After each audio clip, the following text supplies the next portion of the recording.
she's a terrible price as far as I'm concerned. Right, all three of us then are clashing. Hello and welcome to GG Weekend Watch, kindly sponsored by BetMGM, with myself, Kate Tracey, Andrew Mount and Dave Young to look ahead to the action at Goodwood and Newmarket. Now, of course, we had a busy weekend of action then last weekend. Dave's nap simmering was really well backed and duly obliged. Of course, that was a fantastic ride as well by Ryan Moore. Andrew's Tales of the Heart managed to nab third in that. Then, of course, still at Ascot, didn't quite get the King George clash that we all wanted to see between August Rodin and Rebels Romance. But Rebels Romance, who Dave was really keen on, he managed to pick up the place money. And Andrew suggested to lay both Rebels Romance and Blue Stocking and then to have the field running for him. So technically, we had Goliath winning at 25-1 then for Andrew in that fantastic Group 1. Then, of course, over at York, Zarzini, he finished 5th in the Jump Jockeys Nunthorpe. So place money again then for Dave. So hopefully more of the same this week. Now, we're going to be talking, of course, about the final day of Glorious Goodwood, but we do have a Glorious Goodwood's trends video. So if you click the link that is currently in the screen, then you will be able to watch that and run all of your own trends then ahead of the final day of Glorious Goodwood. But we better crack on with the action, because we're going to begin with the 150 at Goodwood. This is the Group 3 Glorious Stakes for the 4-year-olds and over a mile 4. Al-Azi 5-2 heading the way, Andrew. So quirky customer, as we know, but is he just going to be too good for these, or are you going to take him on? No, he's the one horse in the race I don't think can win it. Probably Dave's nap now, so apologies in advance. I'll just prove that. Very open betting. I think they're 7-2 each of 3, 9-2, 11-2, something like that. The best prices at the time of recording. Now, Al-Azi, he's tends to reserve his bets for flat tracks. He's particularly good at Newbury. I don't think he's run here since the was it the Gordon Stakes in 2020, when he was a 7-2 shot. He's finished 6th of 8. He did run well at Epsom once, but did get beat. So I just worry about the undulating nature of the track for Al-Azi. I much prefer his Newbury Conqueror Phantom Flight, who bids to make it 2 from 2 for the George Stockyard. Relentless Voyager was close, better the closes, went 3rd at York, and I thought the track would suit this Epsom winner.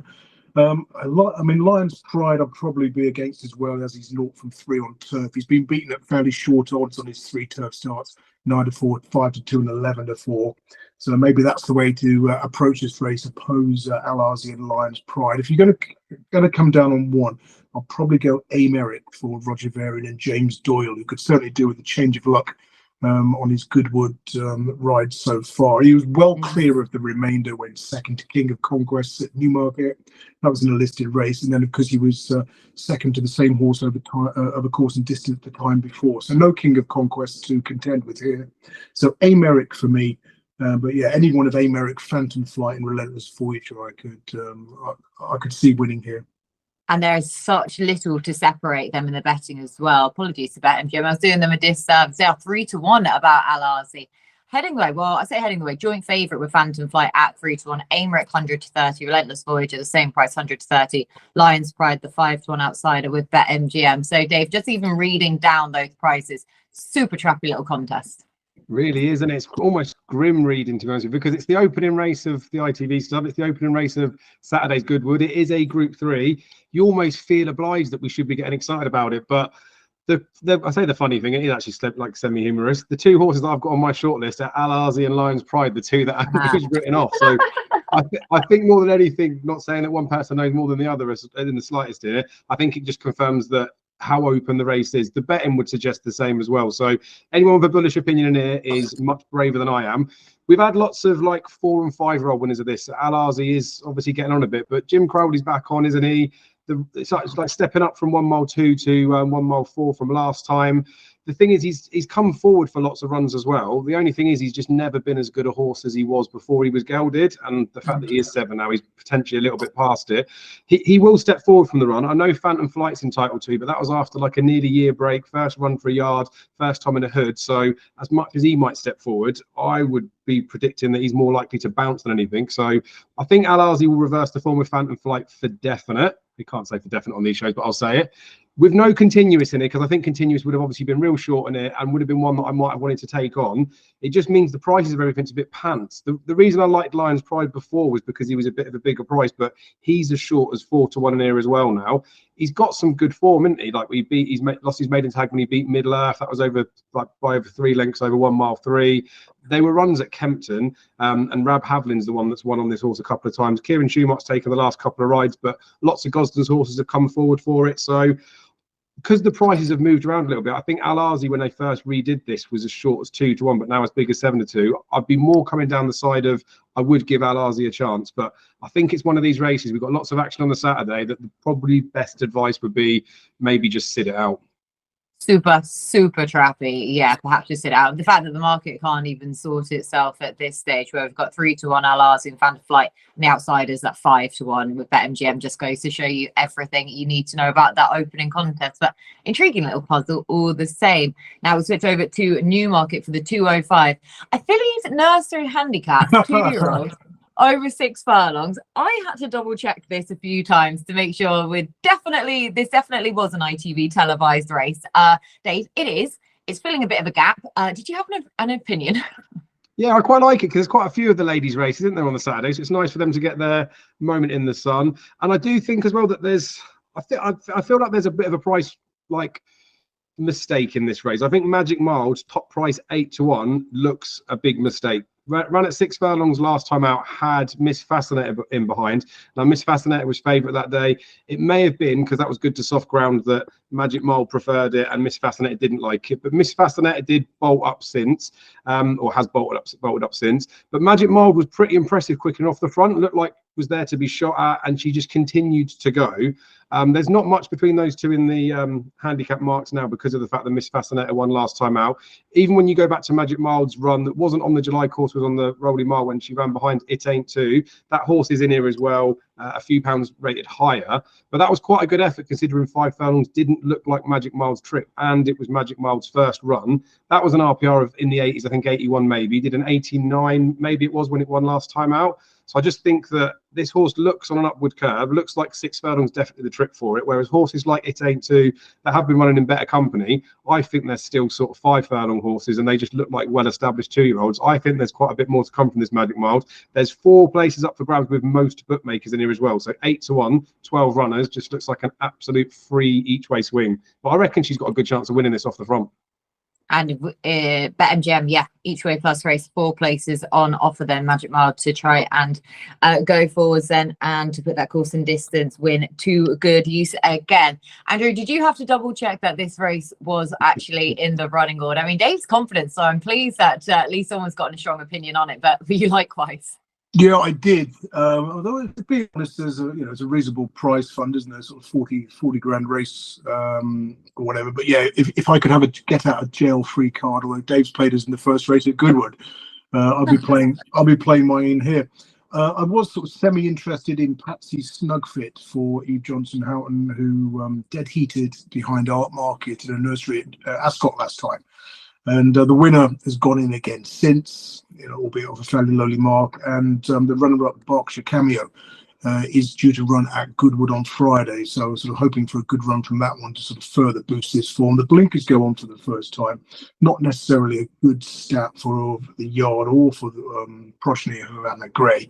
But from stool, the stools are in the centre, aren't they? But I just thought from stool 2, possible pace angle coming towards the near side and might get the run of the race. So a very tentative stab with PATSY SNUGFIT, but confidence will increase if Berkshire Cameo does well at Goodwood on Friday. Yes, so do watch out then for that on Friday with PATSY SNUGFIT, currently an 8-1 shot with the benefit of that 1 run more experience than the majority of her rivals in here. Right, we switch back to Goodwood now for the 225 summer handicap, 3-year-olds and over a mile 6. Fairbanks it is for Sheen Murphy and Andrew Boulding, who heads away at 11-4 in this one, Andrew. So are you with or against the favourite? Sorry, but remind me where we are. Newmarket 225, the mile 6 handicap at Goodwood. All right, yeah. The interesting one here I thought was True Legend, who ran in the I was going to say the Jackie Brown, but the Brown Jack handicap at Ascot the other day. And we know that race strongly favours 3-year-olds. I think it's something like 11 winners from 22 runners for the 3-year-olds in recent years. Now, Tactician and Attila, the Honey, were the only 2 3-year-olds that day. They fought out the finish. Tactician getting the better of the Johnson runner, and True Legend was the best of the older horses, 4-year-olds and upwards, in 3rd place, only beating a length in total, 6 lengths back to the 4th, was conceding absolutely chunks of weight to the other 2. And having finished 2nd by a short head over course and distance here in May, I thought the Prescott runner had a good chance here. There was a few others on the radar. Knightswood, for example, is very consistent, rarely out of the frame, but he does tend to do his winning in fields of 8 or fewer runners, so I do worry about whether he'll find trouble in running. And the other one I was sort of interested in was Align the Stars. Is he going to come here? He's in it's obviously in at Goodwood, isn't he, on Thursday? I'm not sure if they pulled him out, because they were talking about they might pull him out of that race and run here instead. So I mean, Align the Stars, I've got a 7-2 favourite, but will he be out again quickly? It's something that the Johnson Yard used to do quite successfully at this meeting: run horses in 2 races and bring them back to win a couple of days later. So yeah, Align the Stars, if he runs here, will be on the short list, as would Knightswood, but less, but a little bit more tentatively. But I do like that Brown Jack run of True Legend for Prescott, and I think 10-1 each way is a fair stab here. Yeah, 10-1 then in this one, and another each way plus race with BetMGM as well. 4 places on offer in this one. Be interesting to see if Align the Stars does go and get the quick turnaround, because as you say, we've seen that from the Johnson Yard at this meeting however many times, years gone by. But True Legend at 10-1 on the quick turnaround for Andrew, Dave. Yeah, it's like a real good looking race, I think, to be fair. Fairbanks is the one that I know you touched on the Goodwood trendy videos. People can go check out some more details in there. But Fairbanks will be the one that sort of comes out on top on the short list of those things. But I don't think the profile of a winner of this race is sort of as open and shut a case as it can be with some other trendy bits. Sort of like the 7 and the 8 of the last 10 winners boxes that he's ticked in most of those. A lot of the winners had 16 or more career runs, but the last 3 hadn't. So it could be one of those that the trends are turning a bit, which is how Fairbanks still comes on top of his 11 runs. But one that I'm a little bit staggered at the price of, and I'm obviously pleased about that, as long as I can get on before this goes out and everyone smashes the price, is INTINSO for Jonathan Gosden and Holly Doyle. Now, I was going to put this at the end of it because it's just a little cherry on top, but the Yard won this the last twice, didn't they, with Trawlerman and Sweet Williams? So that's already a nice boost, but that wasn't the reason why I liked this horse anyway. I thought the penultimate run, which was the first run at this trip, the 1 mile 6 furlongs behind Bag Door, was pretty good, to be fair. The horse's 0 from 5 on turf was 0 from 3 before then, but that was an effort that was on par with what this horse has been doing on the all-weather. So the 2 runs since being gelded this season has put up an RPR of 103, 102, and then that run at Newmarket, first try at the trip, a bit keen on the inside, was a bit of a middly type race because it was forcing the issue on its own side. Bag Door was a ready winner on top of the line, let's be fair about that, but put in an RPR of 103. So the fact that the turf record isn't as good as the all-weather doesn't bother me. Even last year on Good to Firm at York, still putting an RPR similar to what he was doing on the all-weather figures. So I don't think the turf is a problem for this horse. They tried him in listed company as well on his second start. He was only 5-1 in that race, just sort of flopped. So I think the horse has clearly got a lot of ability. They've just been struggling to maybe get it out of him, but he does seem to be settling a bit more in each of his races. The last one at Ascot is one you 100% just have to put a whole line through it. Now, I'll forgive any horse for a bad run first time they look at Ascot, but this horse had already run really well at Ascot before. The run last time out, it wasn't the ground because ran well at York, as I say, last season on Good to Firm. They put a tongue tie on the horse, which has swiftly come off. So I've been waiting for final decks, and I've been refreshing over and over to make sure they haven't retained that, because although it can help horses, it can also be an inconvenience to him. So the fact that he was tailed off last, I would just put a complete and utter line through that. Got dropped £1 for that. But like I say, the RPRs before that were 103, 102, 103. And had he have not done that last time out, I think he'd be a single figure price. So happy that the bookmakers have sort of overtaken it on there. I do think that the fact that he's only had the couple of starts at 1 mile 6, the last one doesn't even really count, means he's pretty unexposed in the fact that he's going to sort of improve from it. as I say, he can be a little bit keen, but I just think in this type of race where it's going to be Goodwood Festival, plenty of going fast, I think he'll have a little bit of company. I think he's as good on turf as he is on the weather, even though his record wouldn't suggest that. And 20-1 feels like an offensive price. I reckon this horse has got a right chance.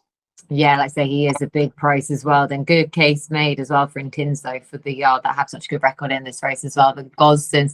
I like Great Bedwin in here, who has been clipped in a fair few points from a time of declarations as well. Of course, that winner last time out on the back of a gelding operation just 15 days ago. So that's a little bit of a concern. The fact he's getting that swift enough turnaround from a gelding operation to come back and win, and he would have won by much further than the nose success at Newbury in that mile 4 handicap last time out, had he have got a clearer run as well. So I thought, well, the handicap can't go mad with this. He hasn't gone excessively mad. £4 prize I think is actually very fair for what he was able to do, and this opens up plenty more doors for him, that success after the Doncaster disappointment seemingly for no reason on his penultimate start. But then of course they gelded him, and then they got the best out of him on that most recent effort. So I'm hoping that this further step up in trip will see him to even better effect. Great Bedwin for me.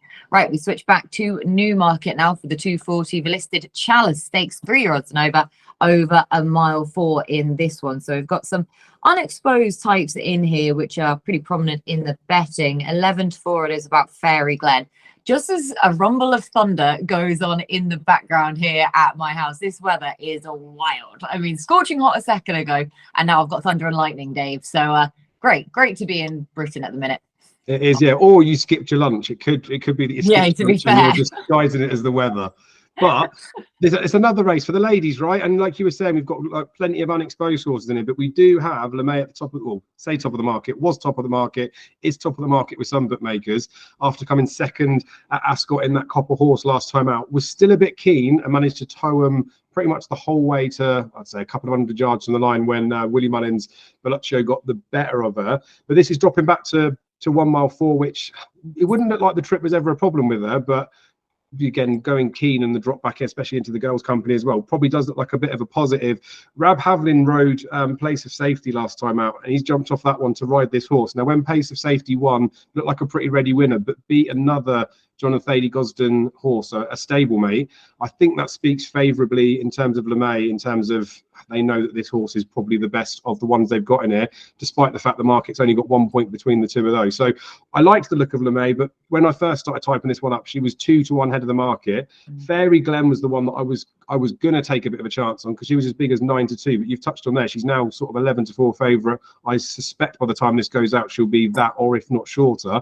And her run last time out was pretty good. That was her first start at 1 mile 4 furlong. It was quite a significant step up in trip. It's really hard to substantiate that effort. And considering all her runs have come on the all-weather, you'd think that she could go very well if she translates that. She's getting the 3-year-old allowance, which means she's officially rated the same as LMAY, but gets best part of a stone. I think it's about £11 maybe, or £10. But I don't know whether she really is that good of a horse. So I'm a bit stuck on this one. I don't necessarily want to have to just like sit out another one for the sake of it. I will give a couple of tips for the other races at Goodwood, but it's one of those from a price perspective. I would have been betting Fairy Glen 3 places at 9-2. The fact that that's now short enough that you couldn't really bet each way, it puts me off wanting to play, because I do think that LMAY is the most likely winner of the race. So for the purpose of this, I will stick up LMAY.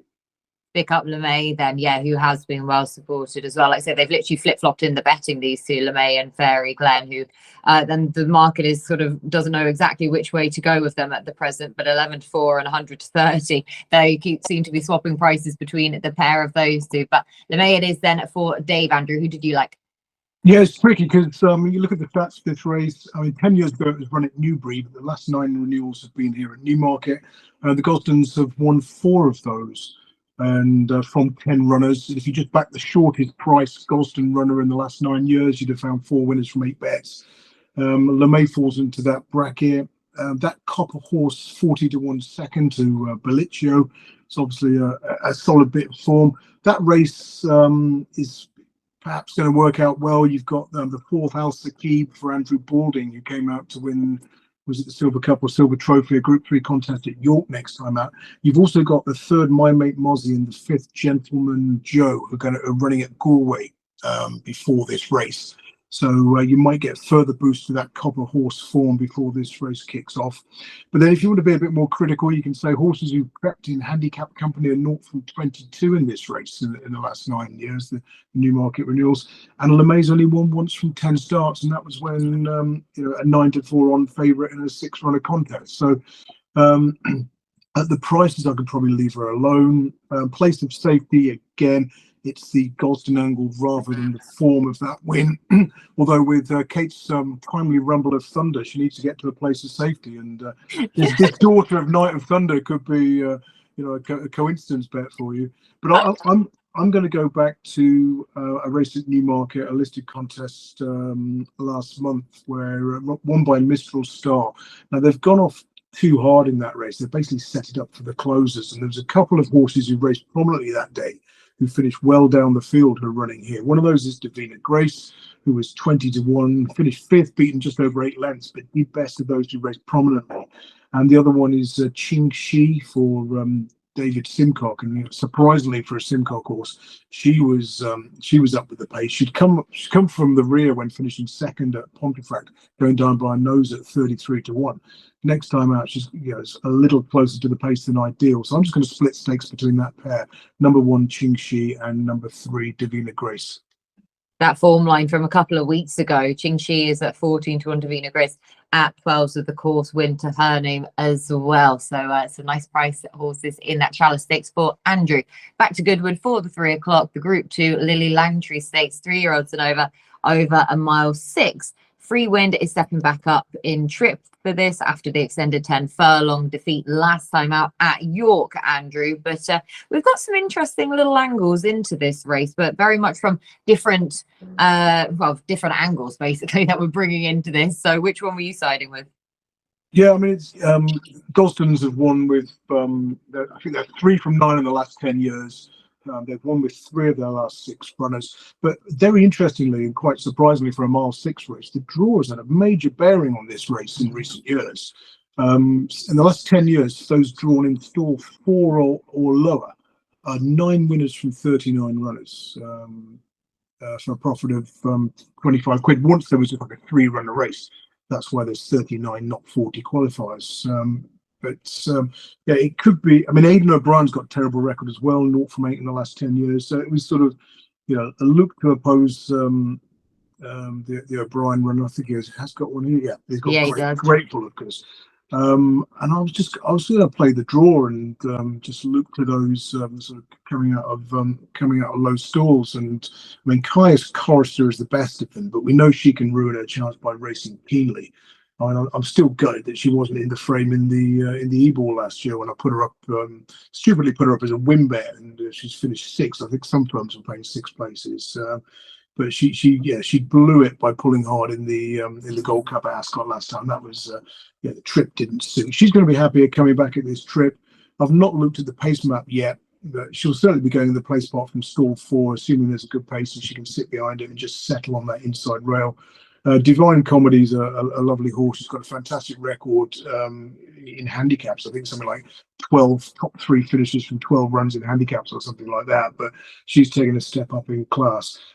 So I was more inclined just to look at the stall 1, 2, and 3 runners: River of Stars, Dancing Tango, and Sweet Memories, and just sort of play those in a combination exacta or something like that, and just hope for an absolute shocker. Sweet Memories has got Holly Doyle on coming out of stall 3 for the Gostons. And that Queen of the Pride race was running a very fast time. She was 4th in that race at Haydock. The 3rd, Lady Boba or Lady Bobba, she's running at Goodwood on Thursday, just after we record this video. I bet her at 40-1 each way. She was into about 18-1 at the time recording. So I'm hoping she gives that form a boost. I'll make Sweet Memories the each way bet. But yeah, do have a look at doing some low draw exotic bets, and particularly with that 4th rail coming down. Yeah, that low draw angle is fascinating then on the trends perspective, but also that Group 2 Lancashire Oaks form from Haydock. Everyone seems, well, lots of Shrewdies I know seem to be really focusing in on that with Queen of the Pride, Tiffany, of course, Lady Boba, Sweet Memories back in 4th in that one, but she's a 16-1 shot in here. It's an each way plus race again, BetMGM, 4 places on offer. So Dave, are you looking to take advantage of that? I mean, I will do because it's a nice little concession in there, but I think my horse is overpriced. I was glad that Andrew started to touch on the draw part of it because it has been prevalent in recent years. Trumpet time as well. I put up Sumo Sam on this show last year at 25 to 1. It was heavy ground, got the clear run out front, and I think a lot of people were fuming, weren't they, that they let Tom Mike go so far. Do it again. He's on it again, isn't he? But the problem is last year it was getting, I don't even know how many pounds, but it was like a stone or something. When she was getting loads of weight because she was a 3-year-old in there. This time round, Free Wind was giving £3 to some of the other ones, but runs off a level. So as much as Sumo Sam potentially could do it, it was bad ground, got a little like nick on the lead. But the horse that ran best of everything last year, who has got form on all types of ground, it was nothing to do with the ground, and it wasn't to do with the fact that this horse got the race run to suit. It was actually the complete opposite of what this horse wanted. So as much as people will think the favourite had hard luck stories, River of Stars stumbled out the stalls, and all she ever does is go from the front. And she had to settle in mid-division. She had to have the pace made for her by Sumo Sam, which was obviously a decent enough clip, but she stayed on nicely.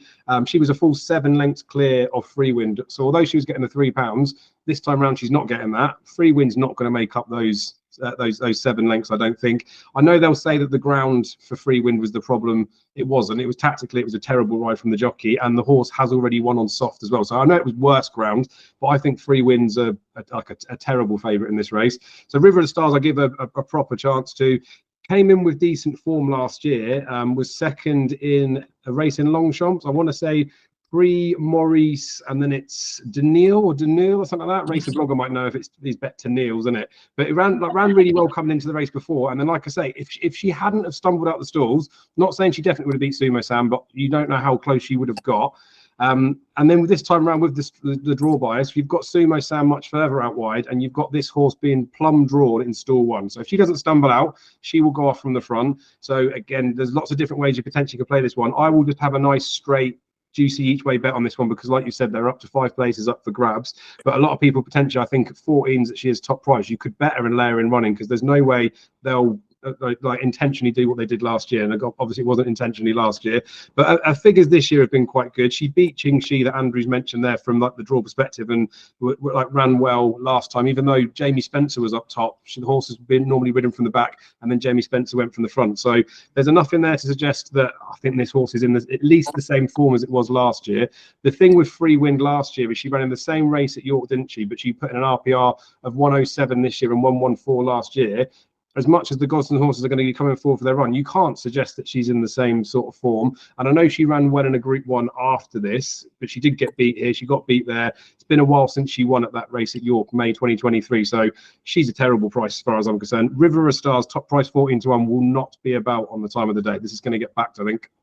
And a nice low draw to boot in Still One, of course, but they're not keen on the favourite there at all in the Lily Langtry Stakes. Now, the final scheduled race of this part of the show then is the Stewards Cup. So a nice, easy one to sign off with. Heritage Handicap, 3-year-olds and over 6 furlongs, of course, at Goodwood at 3:35. We do finally have the draw, Dave. I mean, it always takes them long enough to get the Stewards Cup draw over to us. We do now have it. Dark Trooper, Albashire still fighting out for that favouritism, but they've got the nice high draws to boot, though. Is that going to be to their advantage, do you think?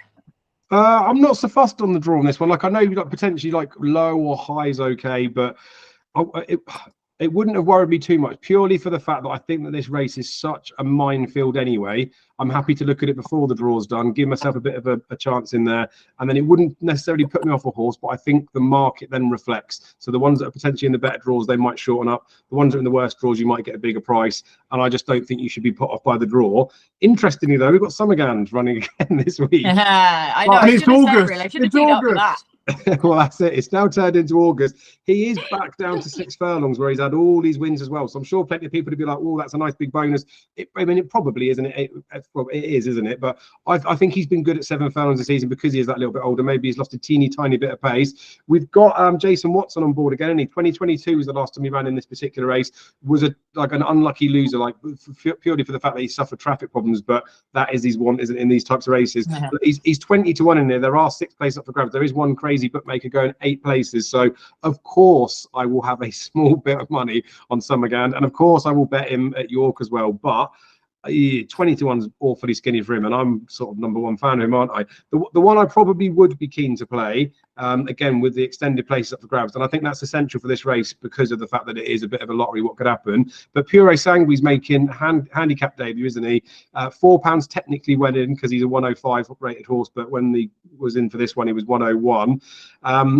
Like the last three-year-old winners of this were all sent off favourite. He's currently as low as 7 to 1, and the current favourite Dark Troop is as big as 11 to 2. So who knows? He might get nibbled to tick that box of shorten up a little bit. I'd be like, I'd almost be reluctant to put up any selection in this race just because of the fact that it is such a minefield. But the two that I will definitely play, I will have a bit each way on Pure Sangue because I think he could just be the class horse in it. And then obviously I'll bet Summerhand one until they retire him. Please retire Summerhand soon. Just to save Dave then at this point. But like you say, it is now August as Andrew rejoices in this, and this is just sort of the perfect kind of race for him, even if he is just a 10-year-old now lacking that bit of pace for the 6 furlongs. But yeah, I say they mustn't do any training with him in between the weekends. They must just let him out in the field for the week and then bring him back and he just races, because, you know, there's no point in getting any extra fitness in him or anything like that. So great to see him back again. 20 to 1 shot in here. Pure Sangue now into 7 to 1 as well. It's been steamed in since we got that draw out. But 6 places on offer with BetMGM each way, plus race for you to go at, Andrew. Yeah, I think there's plenty of punters out there who probably resolved never to back 10-year-olds and older in heritage handicaps after Blessing was sort of 40 to 1 into 14 and ran absolutely nowhere in the international stakes. People perhaps failing to recognise that there was zero pace in the race, and Summerhand's a 6 furlong horse, not a 7 furlong horse. But we do know he goes so well in August, and that Craven Stakes, Craven meeting run when he did better those to come from off the pace suggests that despite advancing years, there still are races in him. So I certainly won't put you off having a little bit on Summerhand, Sabre if you're backing something else in the race.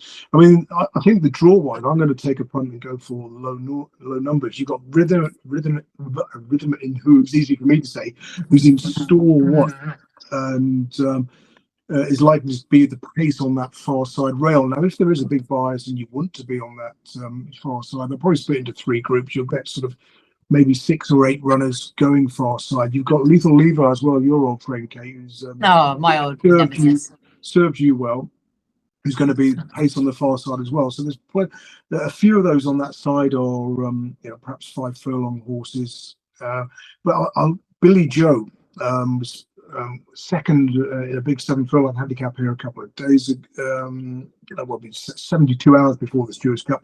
Cheap pieces go on for the first time. You'd make money backing Mick Appleby horses in that headgear in the last 5 years, or that's largely thanks to one very big price winner. But coming out of stall 4, I mean, interestingly, although he's been running really well over 7, his last 4 wins, well, actually, his 4 career wins have all come over 6. So he's proved that he handles the type of ground we're going to get. So each way ran about 16 to 1 on the side of the pace on what could be the quickest part of the track. Billy Joe would be my sort of shout at this stage. I want to have a better look at the race before finalising selections. So do check my column later in the week. The other interesting ones we've got to mention, Mr. Wagyu, another old boy. Of course. He's a horse who goes well in June. I've always put him up as one to back in June, July. I've not punted him this season because I thought age might be catching up with him, and that seems to be the case. But he has run well in this race before, and I think he's 25s from 40s. But yeah, I would say at the moment I'm going to back Billy Joe each way and probably save on Summerhand. Okay. And a saver on him as well. We've got 3 of our mascots in here. We've got Andrew's mascot of Mr. Wagyu. We've got Dave's then of Summerhand or Summergand, and we've got mine with Lethal Levi. So all 3 of them, there you go. There's your TriCast trifecta, however you want to play it then. But all 3 of our little mascots, hopefully all 3 of them go well in the Stewards Cup. But again, do check the lads' columns there for any finalised decisions, because as I say, we've only just had the draw really come out now, just before we record. Right, anything from anywhere else time, Andrew? So did you have anything else? I did notice that in the 410, the Whispering Angel handicap, Rafe Beckett's got first-time blinkers on serried ranks in the royal colours. I thought that one could go well. We know you back Beckett runners blind in first-time blinkers, you make a good profit. Only had a couple of runs since gelded. since being gelded, and maybe I know it's a bit of a strange move putting the first time headgear on and going up rather than down in trip, but might just run a race for His Majesty the King.